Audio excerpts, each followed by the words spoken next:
광고를 드렸는데 작년까지 이제 해마다 우리가 쿠바 선교를 이제 떠나셨는데 여러분들이 아유 쿠바 이번에 버스를 타고 장장 몇 시간을 간다고 하는데 얘기를 하셨는데 어제 우리 선교팀장 우리 최기현 지사님께서 전재덕 선교사님과 이제 통화를 하면서 선교가 올해는 하여간 벌써 저희 떠나고 난 다음부터 종교 비자가 나간 적이 없대요. 그래서 이번에도 종교 비자를 줄지 모르겠다고. 그래도 종교 비자를 한번 신청을 해보는데 일수가 75일에서 60일로 줄어졌대요. 그래서 일단 안 준다고 지금 요즘 계속 안 나오니까 한번 신청은 해보겠지만 안 나오면 그냥 관광 비자로 가면 된다고.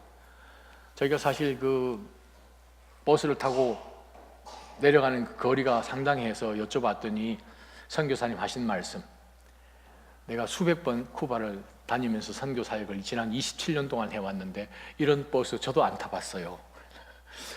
최신식이랍니다. 비행기 1등석하고 맞먹는데요. 제가 이 얘기하는 이유는 마음 가운데 두려움을 가지신 분께서는 비행기 1등석을 탄다 하나님 덕분에 그런 마음을 갖고 선교를 같이 떠나시면 되겠습니다.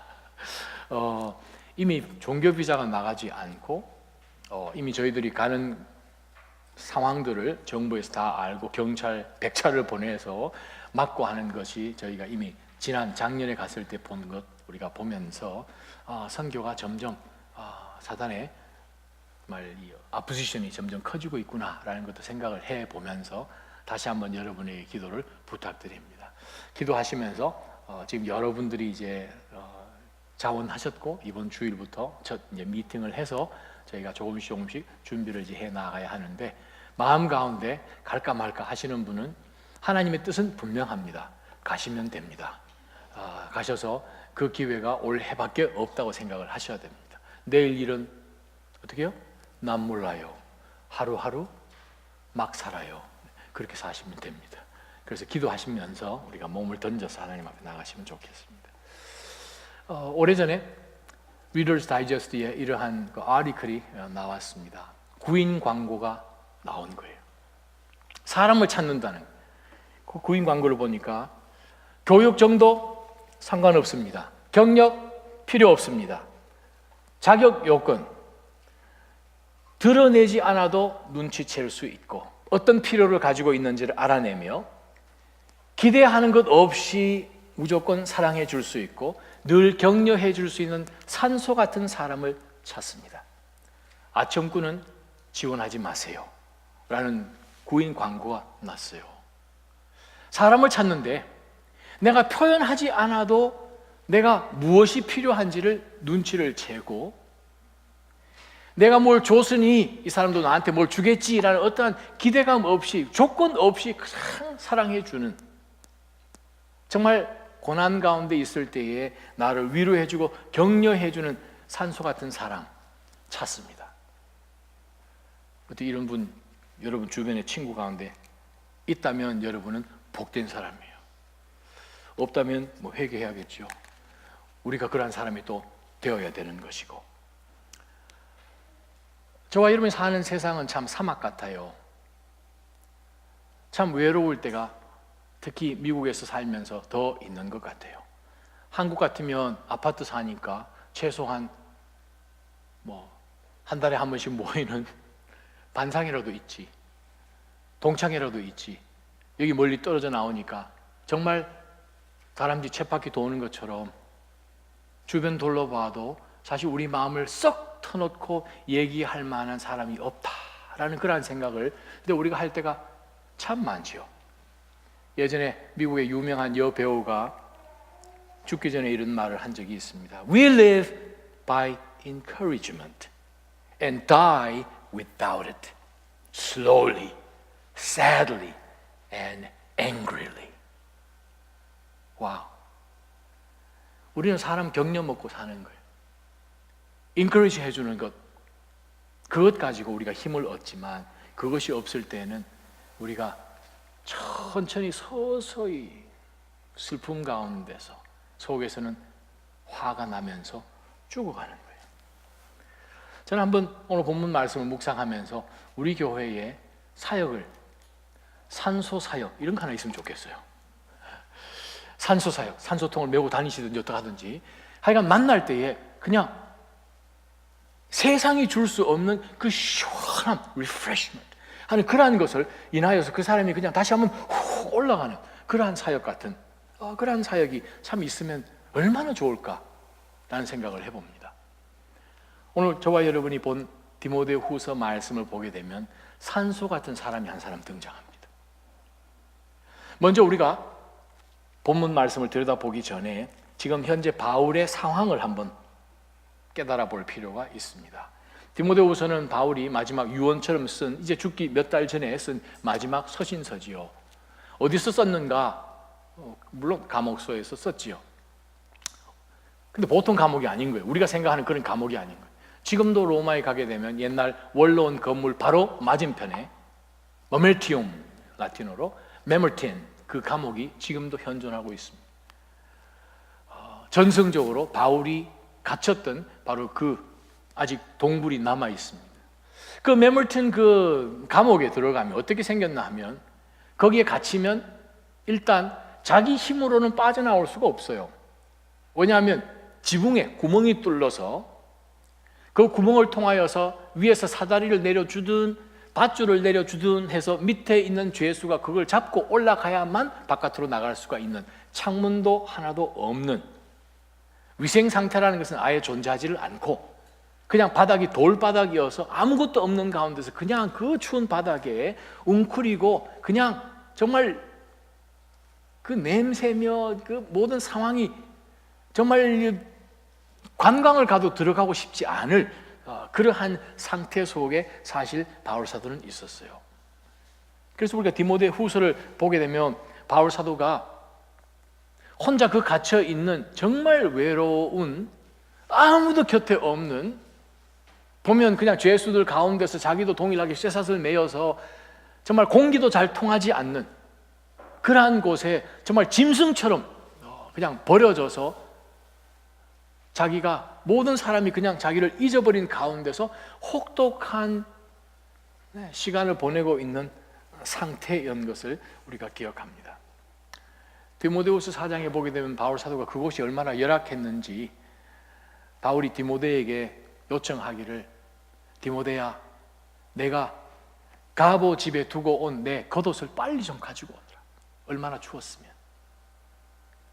겨울 전에 빨리 도착하도록 해라 라고 바울 사도가 당부한 것을 보면서 정말 그곳이 몸이 추울 뿐만 아니라 마음이 너무나 추웠던 정말 상황이 아닌 곳에서 바울 사도가 본 서신을 썼다는 것을 여러분 기억을 한번 하시기를 바랍니다.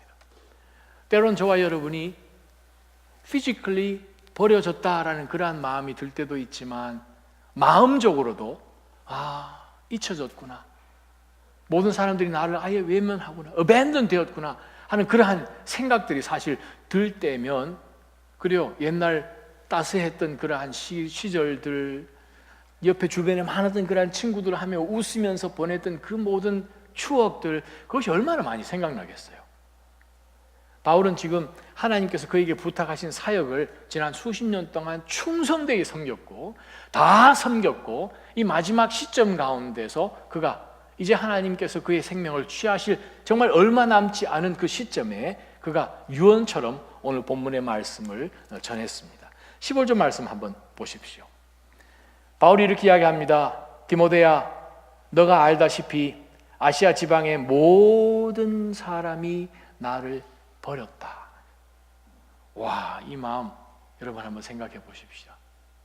정말 가는 곳곳마다 정말 담대하게 말씀 하나 들고 정말 죽을 고비를 몇 번이나 넘기면서 복음을 가지고 강력하게 증거하고 전했고 그것을 인하여서 삶이 변화하여서 정말 바울 사도를 통하여 구원받은 그 기쁨 때문에 바울 사도와 함께 가는 곳곳마다 교회를 세우고 함께 사역하고 눈물 지으면서 함께 모든 노방전도로 나아가고 큐티를 하고 1대1을 하고 하는 그러한 엄청난 사역 가운데서 얼마나 많은 사람들이 바울과 함께 동역을 했겠습니까? 근데 바울이 지금 마지막 시점 가운데에서 그가 홀로 남겨진 것을 기록합니다.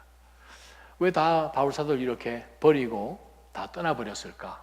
이때는 지금 네로 황제 시대니까 이미 기독교인들에 대한 엄청난 핍박이 일어났거든요.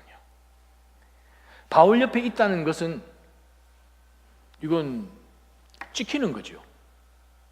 정부에게 찍히는 거죠. 목숨 걸어야 되는 거예요.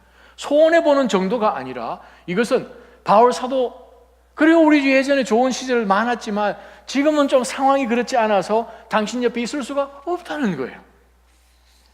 4장 16절을 한번 펴보시면 바울이 내가 처음 변론할 때 아무도 내 곁에 있지 않았고 모두 나를 남겨두고 다 떠나버렸다라는 말씀을 디모데에게 합니다.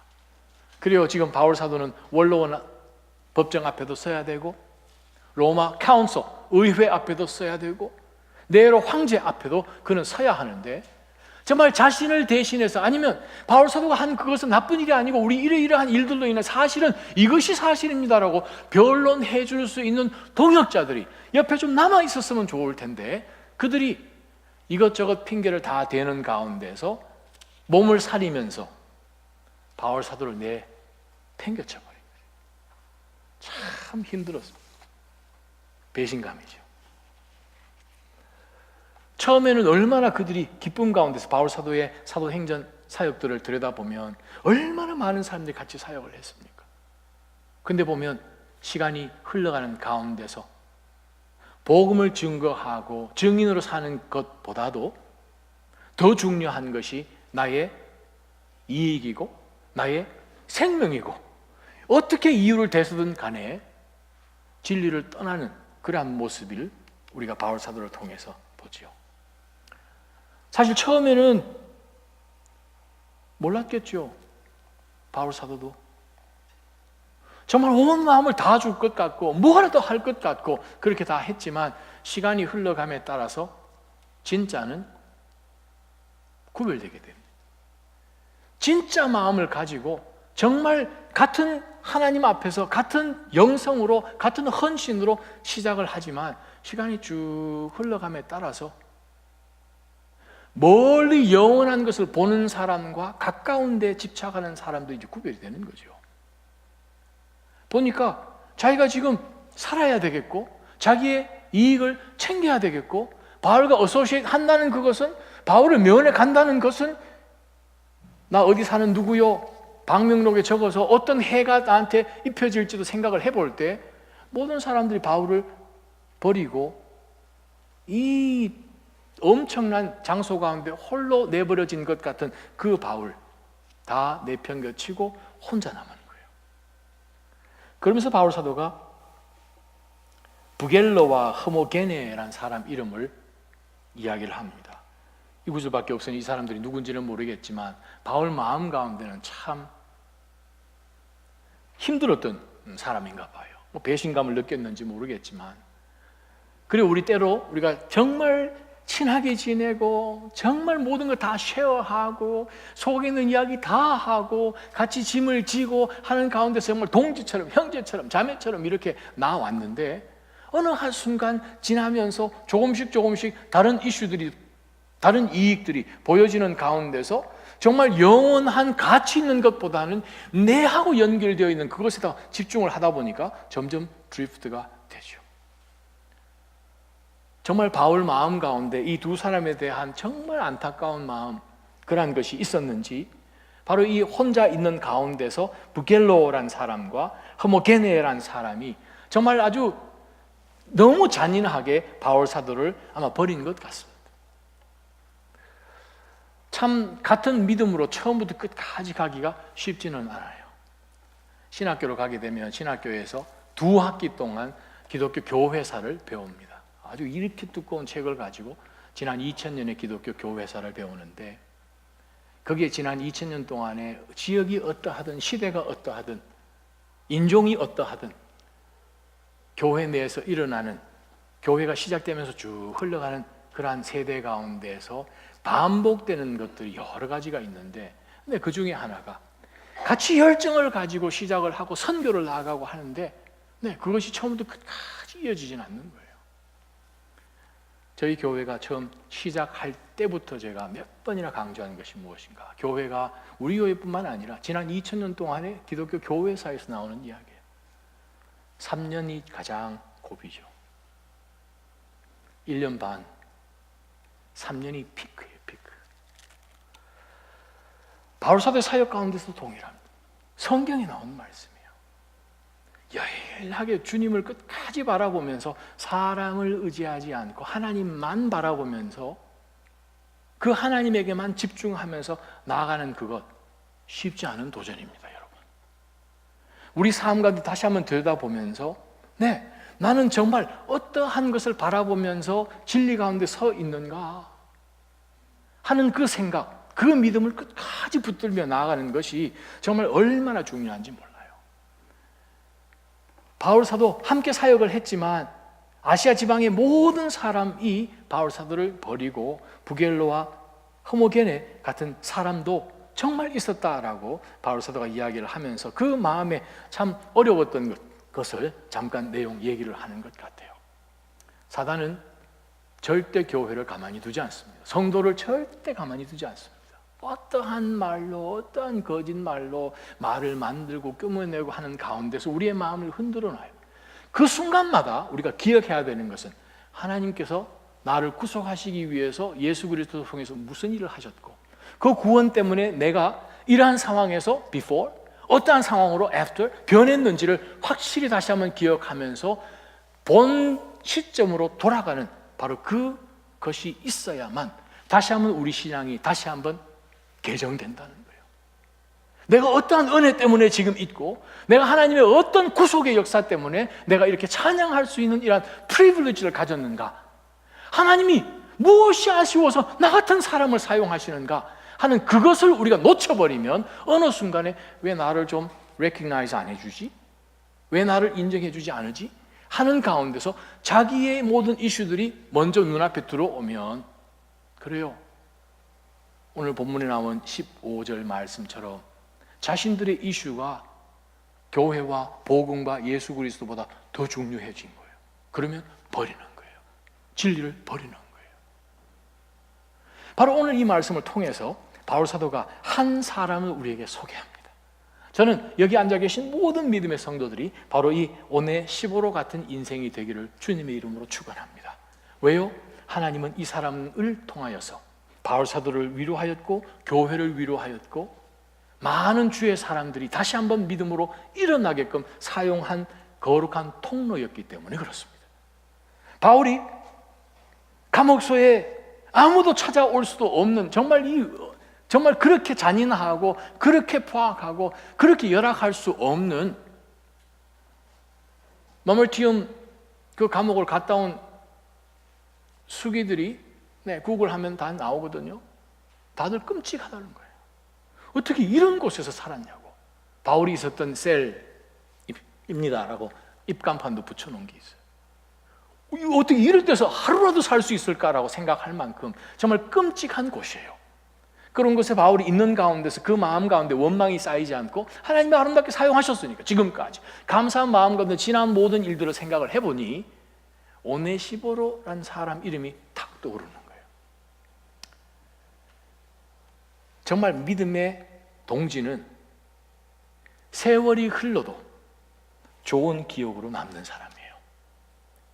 오랜 세월이 흘렀어요. 바울 사도에게 이 오네시보로 같은 이름이 기억난 것처럼 저는 저와 여러분들이 우리가 하나님 앞에 서는 그 순간까지 여기 계신 한 사람 한 사람을 기억할 때 나의 오네시보로였다. 그러한 추억으로 저희들 마음 가운데 새겨지기를 주님의 이름으로 축원합니다. 살아도 우리 한 생이에요. 두 번 살지 않습니다. 얼마나 길게 사는 거 그거는 몰라요. 나이대로 하나님 부르십니까? No. 제가 이 가운데 오늘 저녁에 제일 먼저 갈 수도 있잖아요. 문제는 우리가 하나님 앞에 서는 그때에 하나님이 우리를 어떻게 평가하실까? 그게 중요한 거예요. 바울은 그걸 분명히 알았어요. 그래서 바울이 뭐라고 이야기합니까? 그날에 주께서 그에게 주의 긍휼을 베푸시기를 기도합니다라고 고백하는 이유가 무엇입니까? 그날이 있거든요. 주님이 지금도 계시거든요. 우리 모두가 하나님 앞에 서야 되거든요. 자, 오네시보로 어떤 사람이었는지 한번 보십시다. 믿음의 동지는 오랜 시간이 흘러도 좋은 믿음의 기억이 남는 사람이에요. 그가 바울에게 어떤 일을 했길래 이렇게 좋은 기억이 남았나? 16절 봅니다. 주께서 오네시보로의 집에 긍휼을 베푸시기를 빈다. 많은 신약 학자들이 이 말씀을 보면서 오네시보로에게 라고 이야기하지 않고 오네시보로의 집에 라고 표현한 거 보니 아마 오네시보로가 이미 죽었나 보다 라고 이제 학자들은 그렇게 믿고 있습니다. 아니면 오네시보로의 집에서 가정교회가 있었다라고도 물론 할 수도 있겠지요. 자, 그가 어떤 일을 했는가 한번 봅시다. 우리말 성경에 보니까 그는 내게 자주 기쁨을 주었다는 거예요. 믿음의 동지, 믿음의 동역자, 시간이 아무리 흘러도 좋은 기억으로 그 사람을 기억해내는 그 사람의 특징이 뭐냐 하면 기쁨을 주는 사람이에요. 기쁨을 주는 사람. 80년 후반인가요? 제가 미국 올 때 한국에 아주 그냥 휩쓸었던 해바라기 남자들이 듀엣 하는 거죠. 그대 내게 행복을 주는 사람. 제가 이 설교 준비하면서 한 번 더 들었어요. 그랬더니 그 기타 치는 사람 있죠? 살이 많이 쪘더라고요. 이제는 그때 젊은 목소리가 아닌 거예요. 자, 그대 내게 행복을 주는 사람. 오늘 이 본문 말씀에 오네시보로가 내게 자주 기쁨을 주었다. 기쁨을 주었다라는 그 원뜻이 도움을 주는 사람 혹은 나를 시원케 해주는 사람, 그 뜻이에요. 리프레시 해주는 사람. 우리 여름에 해변가에 애들 데리고 이렇게 놀다가 보면은 그 태양빛에 그냥 등이 타서 막 따갑잖아요. 시원한 오이 같은 거 얼음찜질 해주면 시원하잖아요. 그런 뜻이에요. 정말 내가 기진기진 맥주나고 누구 좀 나를 좀 시원하게, 그때 정말 시원한 격려의 말인 것처럼 시원한 기쁨의 한 잔을 주는 것처럼 오네시보로가 바울 사도에게 정말 시원케 해주는 바로 그러한 사람인 것을 바울 사도가 기억합니다. 한 번만? 아니요, 자주. 한 번 하기는 쉽죠. 자주요. 자주 할 수 있는 이유가 무엇입니까? 소망이 바울 사도에 있는 것이 아니라 하나님에 있기 때문에 우리가 하나님을 같이 바라보는 가운데서 내가 하나님 성령을 통해서 해야 되는 일들 가운데서 순종하면서 나아갔더니 그것이 바로 사랑하는 믿음의 지체에게 시원케 해주는 그 일을 한 것이에요. 산소 같은 사람이 오네시보로 얼마나 멋있습니까? 꼭 누가 불러서 억지로 가서 하는 그것이 아니라 자원하는 심령으로 가서 정말 필요한 사람에게 적시적소, 왜 하나님이 보내셨으니까 적시적소죠. 하나님의 지혜로 모든 것을 다스리시는 주권의 가장 하나님께서 우리 마음 가운데 감동을 주셔서 너 이거 해라, 너 저거 해라, 지금 해라 하는 가운데서 순종하며 나아갔더니 광야 한복판에서 가자 내려갈 때에 거기서 에디오피아 내시를 만나는 것처럼 하나님께서 저희들 마음 가운데 하나님이 다 아셔서 성령께서 마음을 움직이셔서 너는 이것 해라, 저것 해라, 지금 해라, 내일 해라 하는 가운데서 기도하는 마음 가운데 응답해 주셔서 가시면 저와 여러분이 오네시보로가 될 수 있다는 거예요. 문제는 하나님께서 말씀하시는 그 성령의 음성 가운데 우리가 순종할 때에는 우리는 주변에 있는 지친 사람들을 시원하게 해줄 수 있는 사람이 된다는 거예요. 어떤 사람이 되어야 합니까? 자주 기쁨을 주는 사람, 자주 시원하게 해주는 사람, 그러한 사람 되기를 주님의 이름으로 축원합니다. 두 번째 말씀이에요. 이 오네시보로의 특징이 또 두 번째 등장하는데, 또 내가 쇠사슬에 매인 것을 부끄러워하지 않았다. 우리가 내 친구가 아주 유명한 사람이고 길 지나가면 그 사람 항상 어유 영광입니다 하는 그러한 친구가 만약 옆에 있다면 이 시내를 걸어가면 기분 좋겠지, 어깨도 막 올라가는 것 같고, 굉장한 유력한 사람들하고 손을 닿고 연결되어 있는 그거 굉장한 자랑이어서 그거는 쉽지요. 그런데 바울 사도는 모든 사람들이 다 외면할 거기는 사형수만 가는 데인데, 거기는 몸에 그냥 문신해가지고 그냥 이러한 사람들이 사는 그 매물튼 그 감옥에 면회 간다고요 하는, 정말 그 누구도 가고 싶지 않은 그러한 곳에 갇혀 있는 바울 사도인데 쇠사슬에 매인 것을 오네시보로는 부끄러워하지 않았다고 이야기합니다.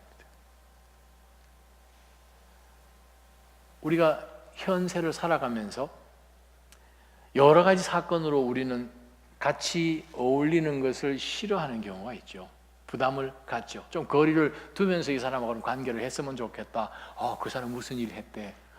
저런 일 했대. 소문을 들어서 이 사람하고는 좀 어소시에이트 안 했으면 라고 생각. 부끄러운 거야. 같이 있으면. 같이 있는 것 자체가 사람들이 나를 이 사람처럼 취급할까 오해를 할까 하는 그런 마음과 좀 널찍이 거리를 좀 뒀으면 하는 그러한 생각이 있을 텐데 오네시보로는 그것을 관념치 않았다는 거예요. 나에게 유익을 줄 것 같고 나에게 나중에 내가 필요할 때 더 큰 도움을 줄 것 같은 사람에게는 누구나 선한 마음으로 다가갈 수 있습니다. 그거는 쉬워요. 그런데 지금 바울 감옥에 갇혔고 지금 언제 죽을지 모르는 가운데서 이 사람은 그냥 내버려 둬도 죽어야 될 사람, 누가 그 사람 찾겠습니까?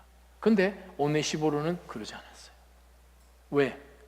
이 사람의 당한 고난이 무엇 때문에 고난인 것을 분명히 아는 거예요. 어디서부터 이 고난이 왔고 이 고난이 나중에 무엇으로 변할 것까지 알았다는 거죠. 영의 사람이죠. 바울이 무엇 때문에 쇠사슬을 지금 갖고 있습니까? 그 당시 당대 최고의 학문을 한 사람이 가말리엘 밑에서 극소수의 온 이스라엘 다스리는 70명의 장로 가운데 한 사람이 최연소자인데 요즘으로 이야기하면 뜨는 태양 같은 사람이죠. 근데 그 바울이 무엇 때문에 지금 나말티움 감옥에 갇혀서 쇠사슬로 지금 이제는 언제 죽을지 모르는 사형수로서 있겠습니까? 근데 오네시보로는 그것을 부끄러워하지 않았어요. 그 다음 말씀 한번 보세요. 그가 로마에 있을 때는 더욱 열심히 나를 찾아와 만나 주었습니다. 면회 가는 것 자체가 이상한 거예요. 요즘 만약에 여러분 어떤 분이 정말 친하게 지냈는데 그분이 모함으로 인하여서 어떻게 잘못해서 선고를 받아가지고 지금 감옥에 간 거예요. 그랬더니 그냥 신문부터 시작해서 그 사람을 그냥 공격을 하고 그냥 아예 그냥 사람을 매장시켜 버렸어요. 잘못된 것, 거짓 증거로 인하여서 그 사람 면회하기 쉽지 않죠. 자기 어디 갔다 왔어?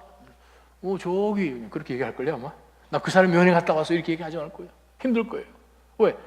오해 살 것 같고. 그 당시에 지금 이 바울 사도를 면회 가는 것 자체가 굉장한 리스크죠. 자, 그 사람 이 오네시보는 어디 출신인가 하면 보니까 에베소 출신이에요. 와, 여러분 에베소에서 지금 로마까지 거리가 5,100마일입니다. 5,100마일. 키로수는 8,200km예요. 자동차로 운전을 할 경우에 난스톱으로 지금 현 시점 가운데서 30시간 정도로 나옵니다. 미니멈 거리가. 바다 건너는 거 빼고.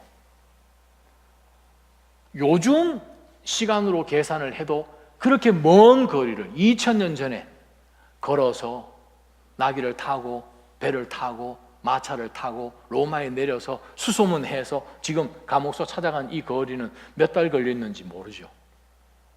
그것을 오네시보로는 마다하지 않은 거예요. 그가 로마에 도착했을 때 로마는 로마 제국의 수도였으니까 로마에 도착했을 때 이거 정신이 하나도 없는 가운데서 여기저기 수소문해서 바울을 찾아간 거죠. 근데 더욱 열심히 나를 찾아와 만난 거예요. 누가 나를 찾아올까? 다 나를 저버렸는데 이 에베소의 그 옛 믿음의 친구, 동지, 그 사람이 나를 찾아와서 문을 두드리며 면회 신청을 해서 바울 하는 가운데서 복도로 들어오는 거예요. 아니 이게 누군가 하는 가운데서 창문을 통하여서 바울 사도의 손을 잡고 그를 만났다고 한번 생각해 보세요.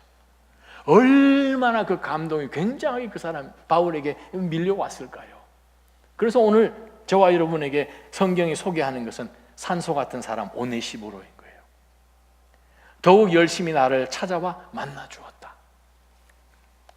정말 우리가 이 말씀을 보면서 나는 믿음의 형제, 자매들을 위하여서 정말 어느 정도의 헌신으로 돌아보는가, 마음에 두고 하나님 앞에 기도하며 나아가는가, 전화하는가, 방문하는가. 저는 저희 교회의 한 그룹의 분들을 압니다. 기도하고 찾아가고 음식 만들어서 몰래 문 앞에 놓고 신방하고 뒤에 눈물로 기도하고. 여러분들은 모르시죠. 하나님은 아세요. 히브리서 6장 10절 말씀에 하나님이 불의하시지 않으므로 여러분이 성도들을 섬겼을 때와 또한 섬길 때 여러분의 행위와 여러분이 하나님의 이름을 위해 보여준 사랑을 하나님은 결코 잊지 않으십니다. 작은 소자에게 물 한 그릇 한 것도 예수님은 마태복음 25장에서 나에게 한 것이다 라고 말씀하셨어요. 그리스도의 이름으로 나랑 친하지도 않고 생면부지 별로 그렇게 알지도 못하는 사람 가운데서 여러분이 마음을 두고 같이 가서 그 힘든 고난 가운데 어떤 상황 가운데 그 무거운 짐을 함께 나누어 지고 기도하고 전화하고 방문하고 나도 바쁘지만 음식을 준비해서 몰래 놓고 오고 그것 그리스도의 마음 아니면 못해요. 한번 가능하지요. 근데 오늘 보니까 에베소에 살고 있는데도 불구하고 그 엄청난 거리를 정말 가서 이거 어떤 sacrifice예요?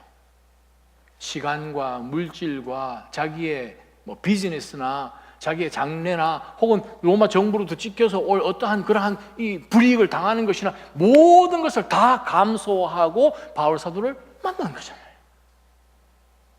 사랑은 내가 불편해야 하는 것입니다. 내가 편해서는 사랑이 아니죠. 내가 불편한 거예요. 근데 불편한 이유는 사랑하니까.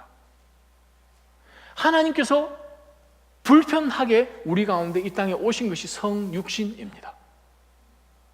예수님, 창조주가 피조물이 된다는 거 상상해 보시겠습니까? 말씀으로 온 우주를 창조하신 그분께서 말을 못해서 말을 배워야 됩니다. 그분이 걸음마를 배우셔야 된다는 거죠. 그렇게 이 땅 가운데 오셔서 모든 불편함 가운데서 최고의 불편함인 십자가에서 돌아가심으로 우리가 새 생명을 얻게 됐어요. 그러면 어떻게 해요? 우리 어떻게 살아야 합니까? 정말 믿음의 식구들을 돌아보고 위로하고 격려하고 정말 그 사람들 리프레시 해주는 그런 오네시모로 같은 삶을 살아야 되는 거예요. 바울이 이렇게 이야기합니다. 정말 그가 나를 더욱 열심히 로마에 있을 때 찾아와서 그것이 얼마나 나에게 감사가 되었는지를 디모데에게 이야기를 하면서 18절 보세요.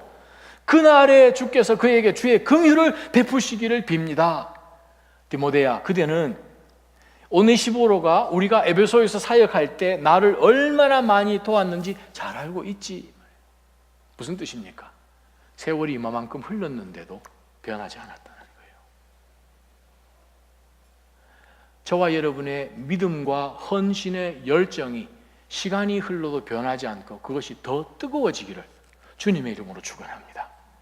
오네시모로가 잠깐 방문하여서 바울 사도에게 권면을 한 그것이 바울 사도를 얼마나 업되게 했는지를 한번 보자는 거지요. 2차 세계대전이 끝나고 난 다음에 정말 찢어지게 가난한 한 청년이 있었어요. 너무나 배가 고프고 정말 아무리 일을 해도 입에 풀칠하기도 힘들 만큼 정말 힘든 그러한 시기를 보내고 있는 청년이었어요. 한 의상실 앞에서 비를 피하면서 비가 그치기만, 우산이 없고 지금 있는 옷 이거 하나 있으니까 비가 그치기만 기다리면서 그 지붕 밑에 지금 움켜쥐져 있는데, 이 사람은 사실 이탈리아의 유복한 가정에서 태어났어요. 유복한 사업가의 아들로 태어났지만 그 아버지 사업이 1차 대전 통해서 사업이 망합니다. 그래서 1차 대전 지나고 난 다음에 온 가족이 프랑스로 이민을 갑니다. 근데 생활이 너무 어려워지니까 이 청년이 적십자사에서 아르바이트를 시작을 하게 됩니다. 근데 그 아르바이트를 통해서도 생활이 너무 힘든 거예요. 끼니조차 이룰 수 없으니까 뭐 입는 옷이야 더 하겠죠. 살 돈 없는 거죠. 그래서 정말 시장에서 가장 싼 천을 뜯어다가 그거 가지고 그냥 대강대강 꿰면서 이제 옷을 해입고 다닐 정도밖에 안 되는 거예요. 아무리 열심히 일을 해도 끝이 보이지 않는 이 가난의 쳇바퀴를 벗어날 길이 없어서 마음이 힘들고 배가 고플 때마다 이 사람은 그냥 의상실에 가서 그 뒤에 진열대에 있는 옷을 이렇게 물끄러미 바라보는 것이 그 사람의 일과였습니다. 근데 어느 날 그 사람이 비를 피하면서 의상실 그 처마 밑에 있는데 마침 의상실에서 한 부인이 나오면서 정말 몰골이 아주 별로인 한 청년이 비를 피해서 이렇게 있는 것을 봅니다. 그러면서 이 여인이 그에게 물었어요. 아유, 옷이 참 멋있네요. 어디서 맞췄지요? 그랬더니 이 청년이 네, 이 옷은 맞춘 게 아니고 제가 그냥 만들었어요. 근데 이 여인이 나오면서 하는 얘기가 진심인 거예요. 아, 옷이 참 멋있어요. 정말 당신은 옷을 멋지게 만드는 재주가 있는 것 같아요. 라고 그 청년 어깨를 툭툭 두드리면서 우산을 켜고 그 여인이 사라졌어요. 생전 처음 보는 이 한 여인의 한마디 말에 이 청년의 눈이 번쩍 띄었어요. 그때가 1950년이었습니다. 주변 지인들에게 돈을 빌려서 파리 변두리에 의상실을 하나 차렸어요. 솜씨가 좋아서 소문이 조금씩 나기 시작했습니다. 그러다가 영화 마녀와 야수, 그 영화에 의상을 협찬해 줄 것을 제안을 받습니다. 성공적으로 해냈어요. 디자이너로서의 한 걸음 한 걸음 발걸음을 다가가게 되었어요.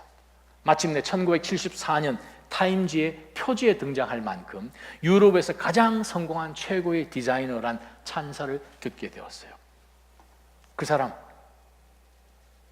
이름 모를 한 여인이 당신 옷을 참 이쁘게 만들 수 있는 그러한 솜씨가 있네요 라고 한 그 한마디 때문에 인생이 확 변한 거예요. 그 사람 이름이 비에르가르댕입니다. 전혀 상관없는 사람이 진심으로 그 사람을 격려하고 리프레시 해주는 그거 하나 가지고 한 사람의 인생뿐만 아니라 유행이 닮아질 만큼 그 정도의 영향력을 미친다면 온 우주를 창조하신 그분께서 죽으시면서 부활하시면서 우리에게 그분의 이름을 주셔서 그분의 이름의 권세까지 함께 주셔서 가지고 있는 저와 여러분이 그리스도의 이름으로 사랑하는 믿음의 지체들에게 리프레시 해주는 말을 한다면 어떤 일이 벌어질 것 같으세요? 천지가 개벽될 일만 남아있는 거죠. 사랑하는 나자님 성도 여러분, 저희 삶이 이 5대 10으로 같은 삶을 사시기를 주님의 이름으로 축원합니다. 끝까지 변하지 않는 믿음, 처음부터 여일하게 변하지 않는 믿음, 아무리 시간이 흐르고 세월이 흘러도 좋은 믿음의 동지로 그 기억된 것이 삶을 통하여서 삶 가운데 드러나 보이는 바로 그 실천하는 믿음, 찾아가는 믿음, 자기의 모든 것을 sacrifice 해서라도 영원한 하나님을 함께 봅시다, 끝까지 달립시다, 용기를 주는, 격려해 주는 바로 그 인생 때문에 바울 사도는 노멀티움 이 감옥에서 끝까지 잘 견딜 수 있었잖아요. 사랑하는 나자님 성도 여러분, 여러분 삶 가운데서 하나님이 크고 작은 기회들을 주십니다. 사람을 만나게 하시는 어떤 상황 가운데 주시는 기회가 있습니다. 그 기회를 통해서 여러분들이 예수 그리스도의 이름을 덧입어서 남을 시원하게 해주는 산소 같은 인생으로 사시기를 주님의 이름으로 축원합니다. 우리 한번 기도하며 하나님 앞에 나아가십시다. 마태복음 25장 40절입니다. 내가 진실로 너희에게 말한다. 무엇이든 너희가 여기 있는 내 형제들 중 가장 보잘것없는 사람에게 한 것이 곧 내게 한 것이다. 예수님이 말씀하셨습니다. 우리는 사막 같은 미국 땅에서 삽니다. 얼마든지 오네시보로 같은 사람이 된다면 주변의 많은 사람들에게 위로가 되고 정말 오아시스 같은 인생으로 그들을 살릴 수 있습니다. 하나님, 우리 한번 기도할 것은 용기를 주는 사람들이 되게 해주십시오. 내가 아무리 바빠도 시간을 내어주고 기뻐하는 마음으로 할애하여서 그들에게 다가가고 내 필요보다는 남의 필요를 먼저 생각하는 이타적인 그런 마음을 갖게 해주시고 어떠한 도움이 필요할까 상대방의 느낌을 보고 알아채고 하는 그러한 센시티비티가 저희들 가운데 있게 해 주십시오. 긍휼의 마음을 허락해 주십시오. 하나님, 넉넉하게 이해해 줄 수 있는 그러한 마음을 주님께서 마련해 달라고 우리 한번 기도하며 하나님 앞에 나가십시오. 기도하겠습니다.